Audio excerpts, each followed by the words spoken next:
Hello, नमस्कार, आदाब और सत श्री अकाल। कैसे हो लवलीज? ये तो आप कमेंट में बता ही दीजिए।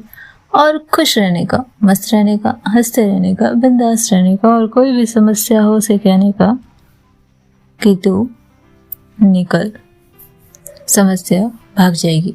ट्रस्ट में भाग जाती है, करके देखना। तो चलिए स्टोरी पर आते हैं। स्टोरी का नाम है कयामत। पिछले एपिसोड में हमने देखा कि ज़ारिन ईशा को सारी सच्चाई बताती है।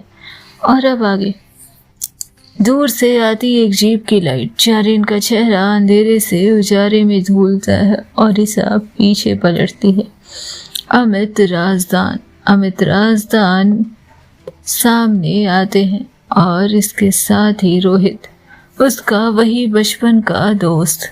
पर अब उसके चेहरे पर मासूमियत नहीं, एक थकान है। और अमित, उनके चेहरे पे एक अजीब तरह की संतुष्टि। अमित राजदान धीरे से एक सिगरेट सुलगाते हुए, तुम्हें पता है ईशा, तुम्हारे पिता ओमकारनाथ राजदान, शिमला के लोग उन्हें भगवान कहते थे। जिस्म का सौदा करती जिन बच्चियों को देख पुलिस भी नजर फिर ले, वो उन लड़कियों को छुड़ाते थे और अपने हाथों से पुलिस को सौंपते थे, उनकी जिंदगियां बचाते थे। खैर, भगवान तो थे। ईशा गुस्से में, कांपती आवाज में, तो फिर आपने उन्हें क्यों इस तरह से बर्बाद किया? मेरी माँ को क्यों जलाया? अमित मुस्कुराता है, पर वो मुस्कान जहर से सनी थी। इज्जत से पेट नहीं भरता ईशा। जिस चीज को लोग नेक काम कहते हैं वो असल में नाकाम होता है अगर उसमें पैसा ना हो। मैं ओंकार का दोस्त था, पार्टनर था, लेकिन जब मैंने उन्हीं लड़कियों में से महज कुछ को विदेशों में बेचकर पैसा क्या कमाया, तो उसने मुझसे रिश्ता तोड़ लिया। अपने जिगरी दोस्त से रिश्ता तोड़ लिया, मुझे पकड़वा कर जेल भिजवा दिया। तो बदला लेने के लिए आपने सब कुछ खत्म कर दिया। आंखों में उग्रता आ गई थी अमित राजदान की। हाँ, जेल में हर रोज सोचा करता था, मेरे पैसे, मेरी ताकत, मेरा नेटवर्क सब खत्म कर दिया उस आदमी ने। उसकी अच्छाई ने मुझे बर्बाद किया, तो मैंने भी उसकी रोशनी को आग में बदल दिया। ज़ारिन के साथ मिलकर वो ज़ारिन की ओर देखता है जो अब भी चुप है, पत्थर की तरह। अमित धीरे धीरे कटार की तरह। वो बिल्डिंग जिसमें 22 लड़कियां थी, उनमें तुम्हारी माँ वीना भी थी। उसी पे हमने आग लगवा दी, खिड़कियां बंद करवा दी, दरवाजे बंद करवा दिए और बाहर सिर्फ खामोशी बची। सिर्फ चीखें थी अंदर और जलती हुई रोशनी। ईसा वहीं घुटनों पर बैठ जाती है, जैसे जान निकल रही हो, पर सांसें किसी रफ्तार में चलती है। उसके हाथ कांपते हैं। रोहित उसे पकड़ना चाहता है, पर उसके पिता उसके का हाथ थाम उसे रोक लेते हैं। ईशा गले से आवाज तक नहीं फूट रही थी उसकी। अनुप्रिया, मेरी बहन। अमित का चेहरा बदलता है। आखिरी काली परत खोलने वाला था वो। अनुप्रिया और एक और लड़की, क्या नाम था उसका? नेहा रैना। उन्हें हम अच्छे दाम पर विदेश ले जाना चाहते थे, पर उन दोनों ने हमारी प्लानिंग सुन ली किसी गांव से लौटते हुए। तुम्हारी बहन बहुत खूबसूरत थी ईसा, तो नेहा को रास्ते में तो मार कर हमने नहर में फेंक दिया, पर अनुप्रिया बच गई। वो किसी तरह बच निकली उस गांव से और यहाँ तक पहुँच गई। वीना को सब बता दिया था उसने, तो आग में सिर्फ वीना कैसे जलती? वहाँ गवाही भी जल रही थी, सबूत भी जल रहे थे। सारा सच उस दिन राख बन गया था। और इतना कहकर तेज हंसी में राक्षसों की तरह हंस रहा था वो। उस वीरान खंडर में मानो जान डालने की कोशिश कर रहा था वो। ईशा और ज़ारिन अब आमने सामने थे। ईशा अब भी ज़ारिन के सामने ठहरी हुई थी, कांपती सांसें और फटी हुई आंखों के साथ। तभी पीछे से गाड़ी की लाइट्स और उसके साथ खड़ा रोहित वो कैसे बचाने की उसे बेजोड़ कोशिश में लगा था, पर बखूबी जानता था वो अपने पिता को। वो जानता था उस राक्षस को जिसने उसके अंदर जाने कितने जहर भरे थे, जाने कितनी जहर उसके उस लहू में बह रहे थे उस परिवार के खिलाफ। लेकिन धीरे धीरे ईशा से मिल रोहित समझ चुका था, पर आज भी वो अकेला था। आज भी वो कुछ नहीं कर सकता था। और अब जैसे ईशा के लिए ये रात आखिरी होने वाली थी, अमित फिर से कहता है, तुम्हें याद है मेरा बेटा रोहित?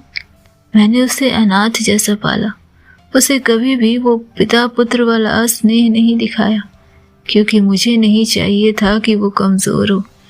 मैं चाहता था कि वो तुम्हारे इतने करीब पहुंचे कि तुम उसे अपना सबसे अच्छा दोस्त मानो, ताकि जब वक्त आए तो वो तुम्हारी कमज़ोरी बन जाए और तुम्हारी प्रॉपर्टी, सब कुछ हमारा। ईशा की रग रग में जहर उतर गया। कानों पर अब गूंज रही थी चीखें, वो रात जलती हुई बिल्डिंग की दरार से उठता धुआं। अब समय आ गया है जारीन। अमित ने जारीन की तरफ देखा। वहां छोड़ दो इसे इसकी माँ के पास, ताकि गवाही भी जल जाए और संपत्ति भी हमारी हो जाए। जारीन अपने पिस्टल निकालती है। ईसा स्तब्ध थी। आंखों में वो रात जैसे जीवित हो गई थी।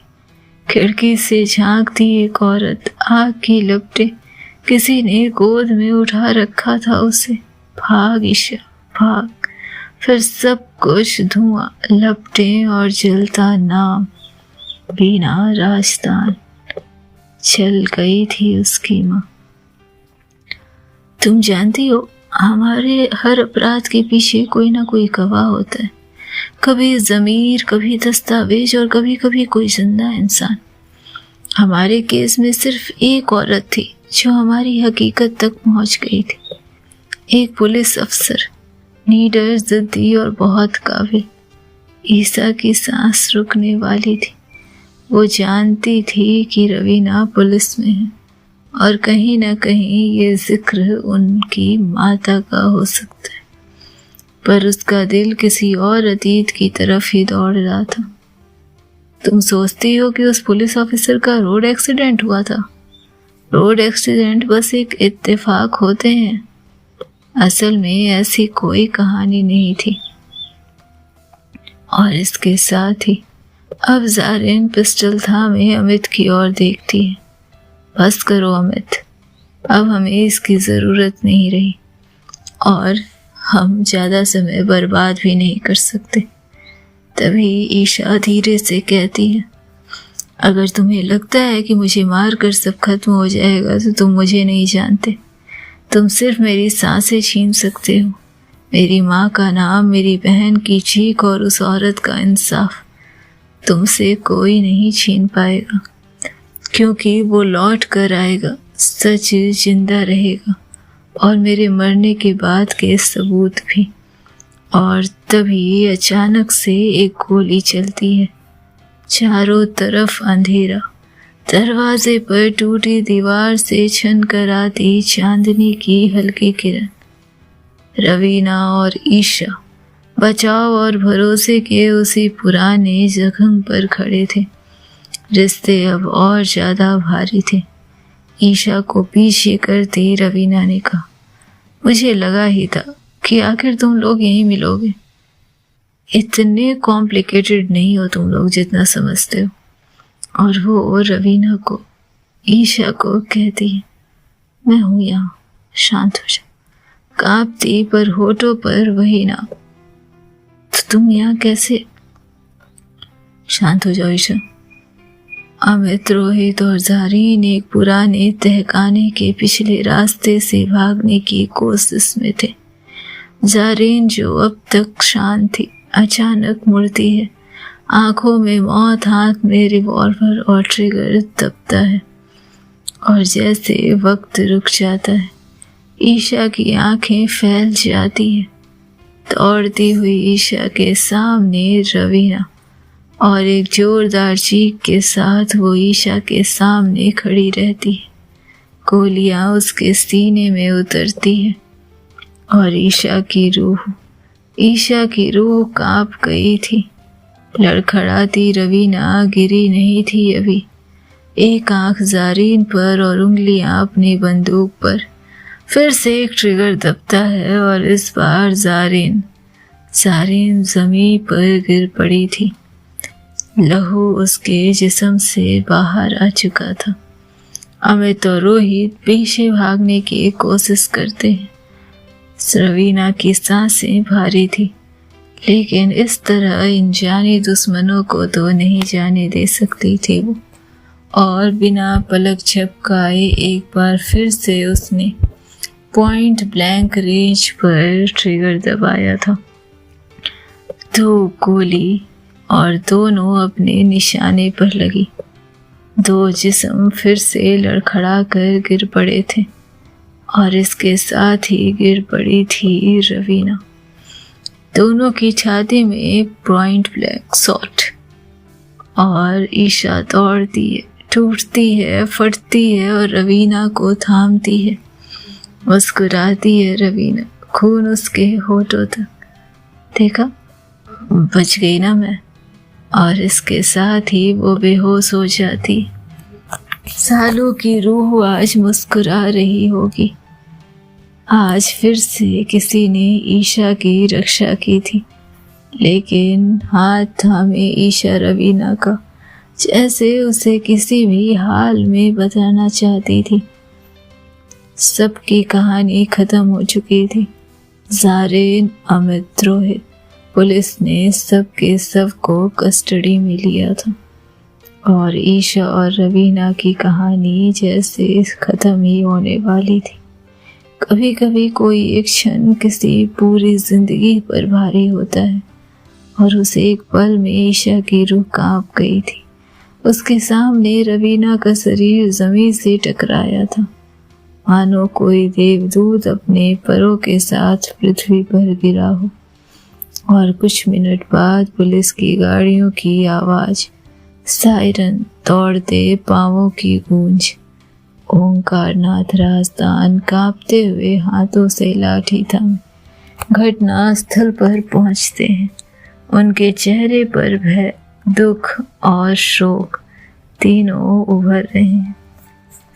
ईशा अपने खून से सने हाथ से रवीना का चेहरा थामे बैठी। रवीना, तुमने प्रॉमिस किया है ईशा से। रवीना की पलकें कांप रही थी, सांसें भारी थी और होठ पर एक टुकड़ा, जैसे कोई अधूरा वाक्य फंसा कर रखा हो उसने। सुबह के 4 बज चुके थे और इमरजेंसी वार्ड में रवीना को एडमिट किया गया था। अभी भी हालत स्थिर ही थी और अस्पताल के इमरजेंसी वार्ड के सामने बैठी ईशा उस थिएटर की लाल जलती बत्ती को देख रही थी। आंखें सूनी है, लेकिन आत्मा के भीतर तूफान है। ओंकारनाथ चुपचाप पास बैठे हैं, सांसें भारी। उसे बचा लीजिए डॉक्टर, आप कुछ भी कर सकते हैं। उस लड़की ने मेरी बेटी के लिए जान दी है। वो रुक नहीं सकती, अभी नहीं। ईशा की आंखों में आंसू नहीं, एक धीमी सी जलती हुई आग है, जैसे अंदर सब कुछ राख बन रहा हो धीरे धीरे। और फिर भी उस राख में वो जीने की कोशिश कर रही हो। हर पल रवीना की आवाज उसके जेहन में गूंजती है। जब मैं तुम्हारे साथ रहूं, तुम्हारा अटेंशन सिर्फ मुझ पर चाहिए। अंडरस्टैंड? मैं जानती हूँ तुम सब छिपा लेती हो, पर मुझसे तो मत छिपाओ। 6 घंटे बीत चुके थे, लेकिन अब तक स्थिति जस की तस थी। ऑपरेशन थिएटर का दरवाजा खुलता है। डॉक्टर थके हुए चेहरे के साथ बाहर आते हैं। आंखों में एक शांति है। Stable, conscious, but still weak. You can meet her. one at a time। Isha उठती है जैसे सदियों की नींद से जागी हो। कदम लड़खड़ाते हैं। लहू अब भी उसके सारे जिस्म और कपड़े पर लगा है, और यही शायद ये तथ्य है कि वो अब तक जैसे बेजान सी थी। वो उस दरवाजे की ओर चलती है जैसे उसकी पूरी जिंदगी उसी कमरे के अंदर बंद हो। लड़खड़ाते कदमों से उसने दरवाजे को धक्का दिया जैसे उसकी पूरी जिंदगी उसी कमरे के अंदर बंद हो। कमरा नंबर 107। रवीना हल्के से अपनी पलकें खोलती है। चेहरे पर थकान की दरारें हैं और होठों पर हल्की सी मुस्कान। ईशा भीतर आती है, डरते हुए, कांपते हुए, फिर एकदम ठहर जाती है। ईशा धीरे से आगे आती है, रवीना का हाथ थामती है और वहीं बैठ जाती है। उसे अपनी हथेलियों में समेटती है जैसे कोई टूटी हुई चीज को फिर से जोड़ना चाहती हो। कुछ कहा नहीं जा रहा था उसने। रवीना की आंखें फिर से बंद होती है। उसी कमरे में दो खामोश दिल जिनके बीच कभी इजहार नहीं हुआ, आज पहली बार बोलने लगे बिना शब्द के। दोनों एक दूसरे से कुछ कहना चाहते हैं और दोनों ही चुप हैं। बाहर सूरज माथे पर निकल आया है। सालू के नाम की खामोशी अभी भी हवा में है, लेकिन जिंदगी फिर से किसी उम्मीद की तरह लौटने लगी है। रिकवरी कुछ ज्यादा ही फास्ट थी। आखिर रवीना सिंह थी वो। कमरा हल्के फीले उजाले में नहाया था। अस्पताल की वो उबाऊ दीवारें अब कुछ रंगीन लगने लगी थी, शायद ईसा की वजह से, या शायद इसलिए कि अब रवीना वहाँ अकेली नहीं थी। ईशा हाथ में दवाओं की ट्रे लेकर भीतर आई और हल्के गुस्से में, क्या तमाशा है रवीना? 3 बार दवा देने आई थी नर्स, और तीनों बार तुमने कहा थोड़ी देर में लूंगी। 2 दिन से यहाँ पड़ी हो, फिर भी तुम्हें सुकून नहीं है ना? अब ये थोड़ी देर क्या स्वर्ग का कोई मुहूर्त है? रवीना तकिए पर आराम से लेटी, इस गुस्से पर मुस्कुराती हुई। नहीं, बस तुम्हारा मूड अच्छा लग रहा था, सोचा इसे क्यों न थोड़ा खराब किया जाए। दवा खाकर तो वैसे भी नींद आ जाती है, फिर तुमसे बात कौन करेगा? ईशा अपने भौहें चढ़ाकर उसके बेहद करीब आ चुकी थी। बातों का इतना शौक है तो पहले दवा गटको, वरना मैं तुम्हारे ऊपर ये पूरा ग्लास उड़ल दूंगी, सच बता रही हूँ। और रवीना हंसते हुए, अरे रे, देखो किसी पेंटिंग करने वाले को कितना गुस्सा आ रहा है। कैसे झेलती थी शालू तुम्हें, बहुत अच्छे से झेलती थी। और अगर तुम्हें भी ढंग से झेलना है तो फिर चुपचाप से ये दवा खा लो, वरना मुझे दूसरे तरीके आते हैं। रवीना हंसते हुए, तुम्हारा गुस्सा भी अब क्यूट लगता है, पहले डर लगता था, अब मज़ा आता है। और जब वो तुम तुनकती हो ना, आहा, क्या मज़ा आता है, क्या खुशबू दिल में तैरती है। ईशा धीरे से पास आकर आंखों में आंखें डालते हुए, तो अब मज़ा आ रहा है। अच्छा, फिर ये लो, गटको इसे, वरना मैं तुम्हें। वो झुक कर धीरे से फुसफुसाती है और रवीना उसकी आंखों में देखती है। तुम मुझे क्या ईशा? ईशा की आंखें डरावनी थी और वो फिर उसके और करीब आती, चुपचाप से दवा खा लो रवीना, क्योंकि अगर मैं कह रही हूँ कि ये ज़रूरी है तो तुमसे ज़्यादा ये मेरे लिए ज़रूरी है कि तुम दवा खाओ। इतना कहना था कि अब सच में डर गई थी रवीना। हौले से मुंह खोला, थोड़ी उठकर बैठी और पीछे हाथ का सहारा देते हुए ईशा ने उसे दवा खिलाई थी। तुम्हारी आंखें ही है इस वजह, इस हालात की। जब गोलियां चली तब इन्हीं आंखों में रहना था मुझे, लेकिन तुम तुम इस तरह खौफ में थी कि वो जानलेवा था मेरे लिए। ईशा थोड़ी भावुक होती है। डायलॉग बाजी मत करो ना, गोली खाई हो तुम, इसलिए दवा भी तुम ही खाओगी। मैंने कहा था तुमसे मेरे सामने आने को। अच्छा, तो वहाँ रहकर क्या करती? तुम्हें गोली लगने देती? हाँ, लगने देती। ऐसे भी मेरे पास अब कोई नहीं बचा, कम से कम मैं भी नहीं रहती। इतना कहना था कि रवीना ने अपनी उंगलियां उन होठों पे रख दी थी। पता है ईशा, मुझे कुछ बातों से बहुत गुस्सा आता है और मैं नहीं चाहती कि तुम मेरे गुस्से का शिकार बनो। तो ये लफ्ज दोबारा मत बोलना, है ना? समझ आया ईशा? ईशा उन हाथों के स्पर्श से थम गई थी। लफ्ज तो महज एक बयानबाजी लग रहे थे। और फिर हंसते हुए, अच्छा ठीक है, मैं नहीं बोलूँगी। अच्छा, और इतनी जल्दी मेरी बात मानने का कारण? कारण वारण कुछ नहीं है, बस मैं तुम्हें सज़ा दूंगी। अच्छा, तुम मेरे गाल खींचोगी, बाल नोचोगी या फिर पुरानी पेंटिंग दिखाकर सजा दोगी? तुमने मेरी पेंटिंग को खराब कहा? ईसा हंसते हुए गोली उसकी तरफ बढ़ाती। मैं तुम्हारी एक्स नहीं हूँ जो तुम्हें इमोशनल टॉर्चर करूँ। मैं तुम्हारी प्रेजेंट पेन हूँ और ये तुम्हारी दवा है जिससे तुम्हें आराम मिलेगा। तो या तो खा लो या फिर डोरेमोन बनकर तुम इस तरह से नकारती रहो चीज़ को। और मैं एक्सपर्ट हूँ डोरेमोन को कंट्रोल करने में। अच्छा, रवीना नजरें झुकाकर दवा लेती है। इतने प्यार से डांटोगी तो आदत पड़ जाएगी। ईसा उसके बालों पर हल्के हाथ फिराते हुए, आदत हो गई तो क्या, मैं हूं ना तुम्हारी हर जिद, हर बहस, हर गोलियों से बचने की प्लानिंग का जवाब। रवीना धीरे से मुस्कुराती है। तुम्हारी डांट में जितना सुकून है,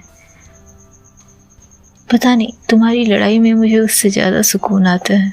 अच्छा, तो तुम मुझसे लड़ना चाहती हो और कुछ कर नहीं सकते तो कम से कम हम दोनों लड़ाई तो कर ही सकते हैं। हॉस्पिटल के कमरे में खामोशी अपनी परछाई बिछाए बैठी थी। ईसीजी मशीन की हल्की बीप और बाहर से आती ट्रॉलियों की आवाज़ इस पल को टूटने से बचा रही थी। रवीना बिस्तर पर अभी भी आधी लेटी हुई थी, हाथ में पट्टी, होठों पर हमेशा वाली हल्की सी मुस्कान जो दर्द को भी ठहाके में बदल देती थी। ईशा उसके पास बैठी, दवाओं के डब्बे और सूप की ट्रे संभाले। तुम्हारा बुखार अब भी 99 है और तुम सूप भी नहीं पी रही हो क्योंकि तुमने उसे प्यार से नहीं पिलाया ना। वैसे भी सूप हो या सजा, जब तक तुम डू ना करो स्वाद नहीं आता। ईशा गुस्से में फिर से आईब्रो चढ़ाती। तुम्हें क्या मिलता है मुझे परेशान करने में? तुम इतनी ज़रूरी चीज़ को फ्लर्ट में कैसे बदल देती हो? ठीक से खा लो वरना अभी स्टाफ को बुला दूंगी। बुला लो, मगर उनसे कहना कि ये लड़की जब डांटती है तो हल्का सा हाथ भी पकड़ती है, जैसे अब रवीना उसका हाथ पकड़ लेती है। मैं तुम्हें जान से मार दूंगी रवीना। पहले खुद ही बचाया, अब खुद ही मारने की बात करियो। आखिर तुम्हें मुझसे इतना प्रेम हुआ कैसे? ईशा नाराज होकर सूप उसके सामने रखती है और चेहरा दूसरी तरफ घुमा लेती है। खा लो वरना मैं जा रही हूँ। वो उठने ही वाली थी कि रवीना तेजी से उसका हाथ पकड़ती। ओके ओके, खा रही हूँ, मगर तुम पास बैठी रहो। यूँ दूर रहोगी तो सूप ठंडा होगा और दिल भारी, और दोनों ही मुझसे नहीं सहा जाएगा। ईसा झल्ला कर उसके पास बैठ जाती। मुझे नहीं पता था कि इस रवीना सिंह के पीछे, क्रूर चंडाल टाइप रवीना सिंह के पीछे कोई बच्चा होगा जो इस मासूमियत से चीजें कहता होगा। ईशा सूप का चम्मच उठाती है और उसे रवीना के होठों के पास ले जाती। रवीना धीरे धीरे सूप पी रही थी और अचानक बेहद गंभीर होती हुई, तुम्हारी आंखों में जब मेरी फिक्र होती है तो वो किसी गोली से ज़्यादा असर करती है। ईशा चुप थी और रवीना फिर थोड़ा ठहर कर, मैं नहीं जानती थी कि इस हार में कोई मुझे हंसा सकता है, लेकिन तुम्हारे अंदर ज़रूर कोई पावर है ईशा की आंखें फिर से नीचे झुक जाती है। चेहरा लाल हो चुका था। तुम ठीक हो जाओ, फिर चाहे जो बोल लेना। तो ठीक होने के बाद मैं कुछ भी बोल सकती हूँ। हाँ, वो डिपेंड करता है कि मैं तुम्हें बोलने दूंगी या नहीं। रवीना शरारत में, अच्छा बोलने नहीं दोगी इसका मतलब? शट अप रवीना, इतनी डीप जाने की जरूरत नहीं है, और वो भी तुम्हें। सवाल ही नहीं उठता। क्या तुमने क्या सोचा? मैं तो कह रही थी बोलने नहीं दोगी मतलब कि तुम ही बोलोगी। होल्ड ऑन, तुमने कुछ और सोचा क्या? रवीना का चेहरा फिर से लाल होता है और वो गर्दन झुकाकर हल्के से मुस्कुराहट के साथ, शांत हो जाओ रवीना, वरना। ठीक है, अब मैं चुप हूँ। सब मान लिया, तुम जो कहोगी वही करूँगी, बस एक शर्त है। क्या? रवीना धीरे से, जब मैं ठीक हो जाऊं तब भी तुम मेरी देखभाल यूं ही करोगी। तुम कभी ठीक नहीं होने वाली रवीना, और यही तुम्हारा कमाल है, क्योंकि तुम्हारे दिमाग का एक स्क्रू है जो कहीं गिर गया था और तुम उसे उठाना भूल गई थी। और अजीब इत्तेफाक ये है कि वो स्क्रू अब कहीं और मिल नहीं सकता। रवीना हंसते हुए उसके हाथ को थामती है और ईशा की नजरें रवीना के ऊपर टिक जाती है।